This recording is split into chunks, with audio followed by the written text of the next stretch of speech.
कराची में breaking news असां share कंदासीं। पुलिस ऑफिसर चौधरी असलम के क़त्ल में मुलविस जवाबदार जो भाउ गिरफ़्तार थी वियो आहे। मुबैना पुलिस मुक़ाबलेबाज़ जवाबदार शरीफुल्लाह के गिरफ़्तार किया वियो आहे।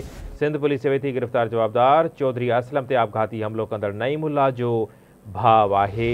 जवाबदार बैंक वैन मां फुर दौरान ॿिनि गार्ड्स के क़त्ल करण जो इंकशाफ पिणु कयो आहे। ब्रेकिंग न्यूज़ है असां शेयर कंदासीं।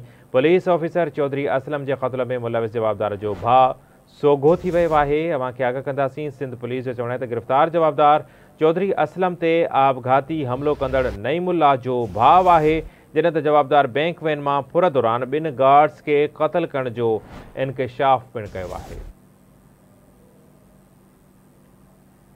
हिकु भेरो ॿीहर ब्रेकिंग न्यूज़ असां शेयर कंदासीं।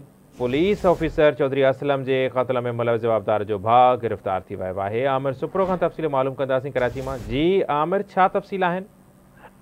जी बिल्कुल अली रज़ा, चौधरी असलम जो पुलिस ऑफिसर हुयो, उन जो जवाबदार माड़ में जवाबदार जो सॻो भाउ पुलिस गिरफ़्तार करण की दावा कई है। पुलिस जो चवणु आहे त जवाबदार शरीफुल्लाह जेको आहे कराची के मुख़्तलिफ़ इलाइक़नि में लखें रुपयनि जूं फुरियूं कंदो हुयो। ॿिए तरफ़ पुलिस जो इहो बि चवणु आहे त 2020 में फीडर बी एरिया जे कैश वैन की फुर दौरान जेको आहे जवाबदार शरीफुल्लाह ॿिनि सिक्योरिटी गार्डनि के क़त्ल करण जो भी इंकशाफ किया है। मां अव्हांखे ॿुधाईंदो हलां त जवाबदार जो शरीफुल्लाह आहे कराची के मुख़्तलिफ़ इलाइक़नि में जेके ॾोहारी ग्रुप हुआ उन्हनि जी भी सरपरस्ती कंदो हुयो। जवाबदार 2023 में जो आरामबाग भरिसां एक निजी बैंक के भी शहरी खां 24 लख फुर करण में घुरबल हुयो, जैके अॼु पुलिस गिरफ़्तार किया है। ॿिए तरफ़ पुलिस जो इहो भी चवणु आहे त जवाबदार जो भाउ हुयो नईमुल्ला, वो चौधरी असलम जिते